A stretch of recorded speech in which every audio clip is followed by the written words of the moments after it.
Guys, welcome to Joe's Java Studio. Today we'll be covering RestClient, which is a new feature starting in Spring 6.1 and Spring Boot 3.2. Just explaining what RestClient is. Previously, for Spring MVC applications, there used to be something called REST template. This had many overloaded methods. It was a little harder to read, and came the web client, which is an asynchronous version of an HTTP client. It was a lot more readable and had a more fluid API. But if you wanted to use web client, you had to bring in Spring Web Flux, which is a new dependency just to use web client. So now there's REST client, which is the blocking implementation of web client, bringing a lot of the fluid API that it has. So for today's video, we'll just be using Spring Web dependency. We'll be using Maven and then Java 21. Spring Boot version, we'll be using 3.2.2 today. And to send requests to, we'll be using JSON placeholder, which is a dummy endpoint where we can test our web clients with. And today we'll be using the posts endpoint. It will return a bunch of post data that has user ID, title, and body. So let's go ahead and implement our first REST client. So first, we'll have to create an object that can be mapped to the posts JSON data. So we'll create a record for posts, and it'll have string user ID, string ID,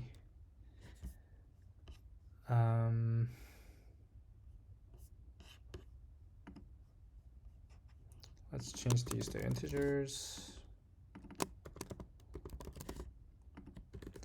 and then it'll have string title and string body. There you go. And to test the REST client, we'll create endpoints within our application so that we can send requests to our application, and then from there, the REST client will send a request to the JSON placeholder. So let's create a new class. We'll call it post controller, and we'll annotate it with REST controller and map it to the endpoint API/posts. So every request that comes into the endpoint API/post will come to this controller.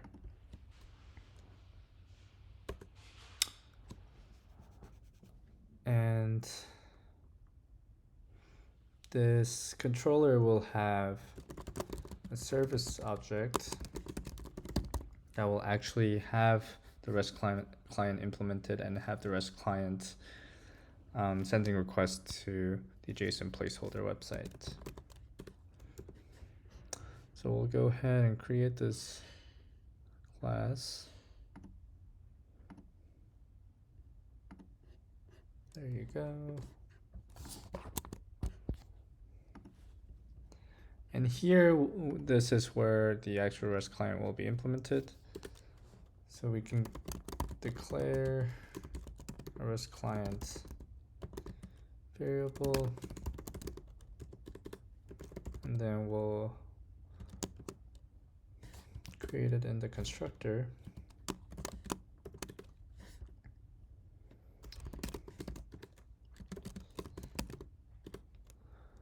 Client.builder, and here we'll specify the base URL, which is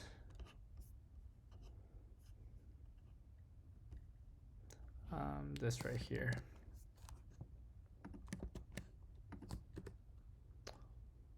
All right, and then build. There you go. Today we'll be focusing on two HTTP methods, and we'll go into more advanced methods with parameters and path variables and all that in the next video. So the first method we'll implement is getting all the posts there are. So we'll name this find all.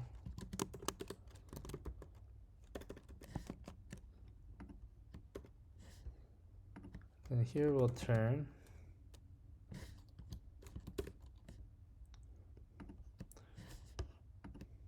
RestClient, specify the get method, then the URI for this is going to be /posts.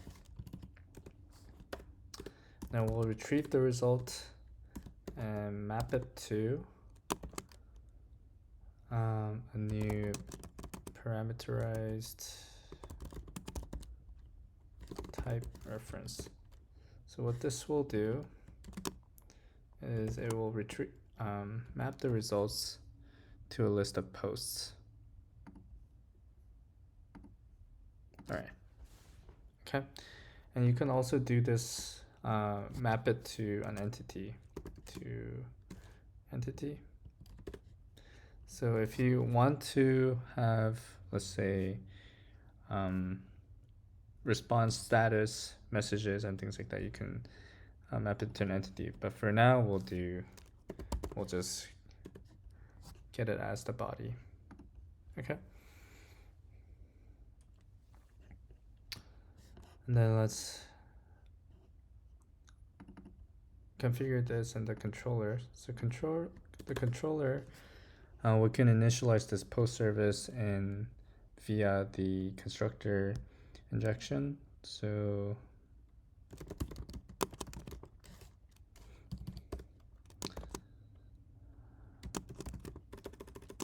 we'll pass it in through the constructor.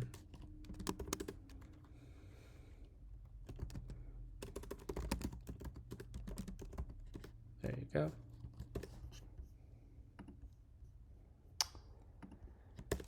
And then to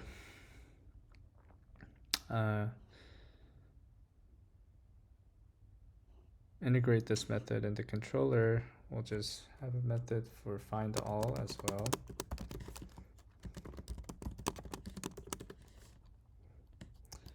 And this method can be accessed via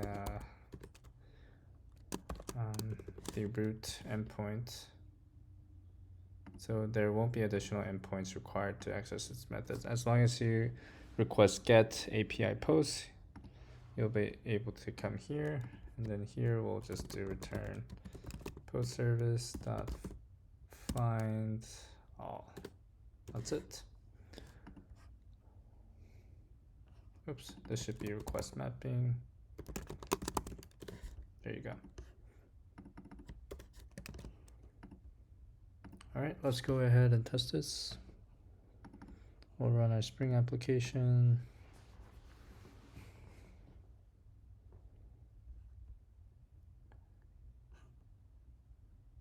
Post service that could not be found. Why is that? Oh, we need to annotate this as a service. Yeah, that should work. All right, the application is started. Here we have post.http file. We can just click send request here and then see what we get as results. So here we're seeing 200 OK, and then we see all the posts from the API. And for this, I'm using VS Code, and then I believe the RestClient extension. Once you have that, you should be able to run post.http or any .http files. So let's see what happens if we map this to an entity. All right. It'll be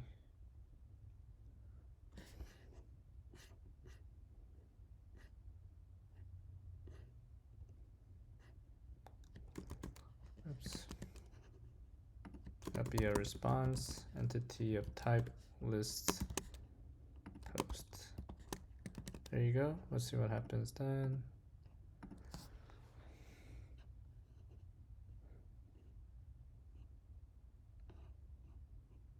Oops, here same as well, response entity.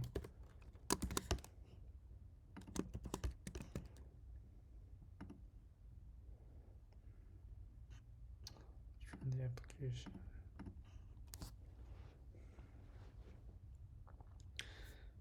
There you go. Let's send a request. Here we see a more low-level result.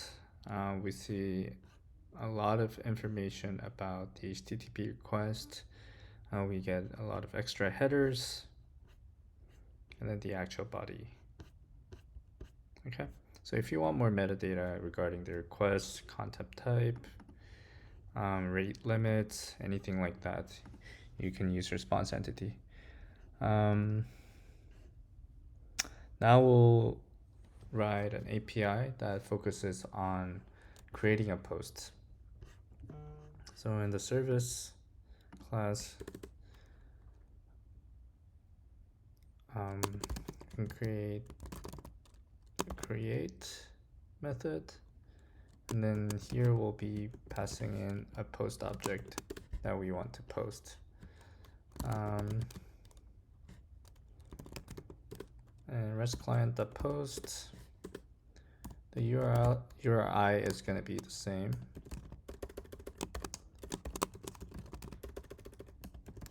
Posts. And this endpoint I am getting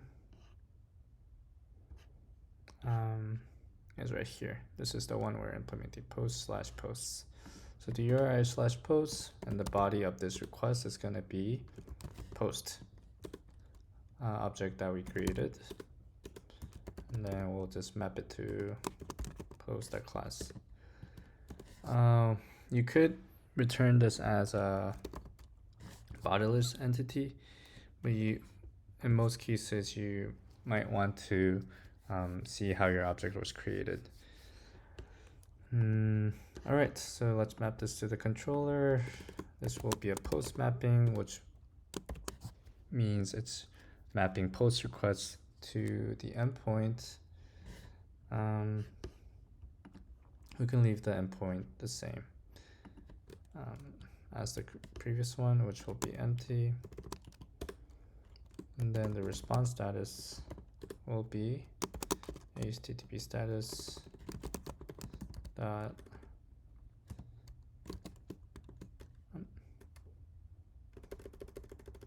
HTTP status dot created. There you go. And we'll take in a request body of post.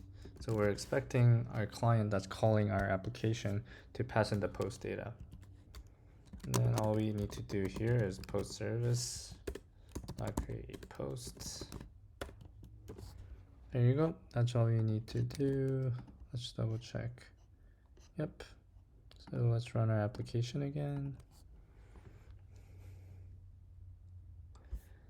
So in the post HTTP file, I have a post request to /API/posts, and this is the body we're passing in, which should be mapped to a post object.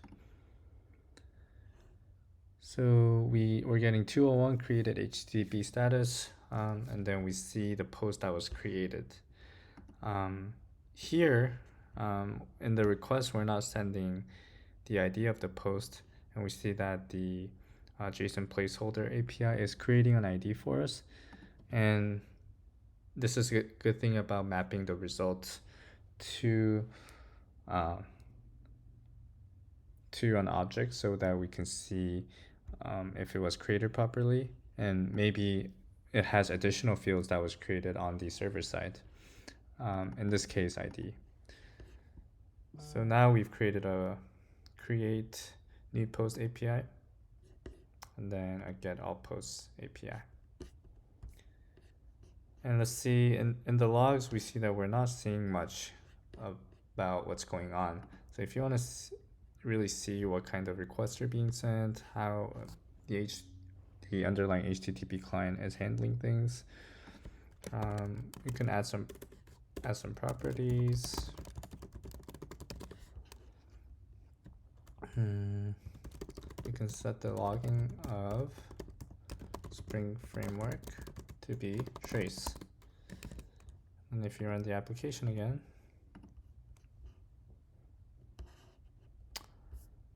and then let's do send post request. These are all the post data that we're getting.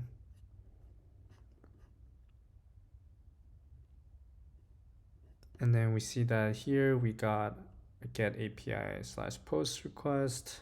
Headers are masked. And then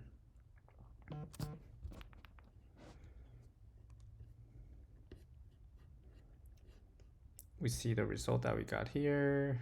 All that result, that's going to be really long. Then yeah, we're returning 200 okay here.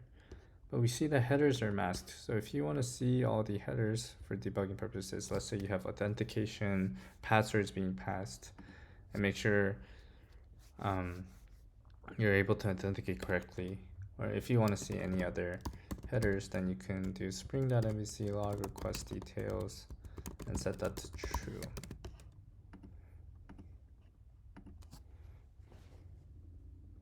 All right. So let's send another post request. Now we're able to see headers in the results. And then let's see. Are there any headers in the request? Post API post. Yes. The user agent is VS Code RestClient. That's the extension I'm using. And we're able to see all the extra information.